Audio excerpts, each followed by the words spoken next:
That's all trip இது ஒரு auto மற்றும் cab booking app. Auto, taxi, sedan, maxi cab, Tata Ace, 25 seat mini bus எல்லா வண்டியும் இந்த ஆப்குள்ளே அட்டாச் பண்ணிக்கலாம். டாக்குமெண்ட்ஸை அப்லோட் பண்ண உடனே அப்ரூவல் கொடுத்துருவாங்க. கீழே டிஸ்கிரிப்ஷன்ல இருக்க லிங்கை கிளிக் பண்ணி தட்ஸ் ஆல் ட்ரிப்பை டவுன்லோட் பண்ணிக்கலாம். தமிழகம் முழுவதும் போலி சான்றிதழ்கள் குறித்து விசாரித்து அறிக்கை அளிக்க லஞ்ச ஒழிப்புத்துறைக்கு நீதிமன்றம் உத்தரவிட்டுள்ளது.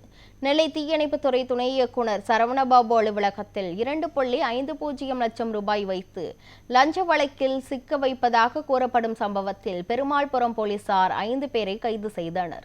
இதில் தொடர்புடைய திருப்பூர் தீயணைப்பு அதிகாரி வீரராஜ் தலைமறைவாக உள்ளார்.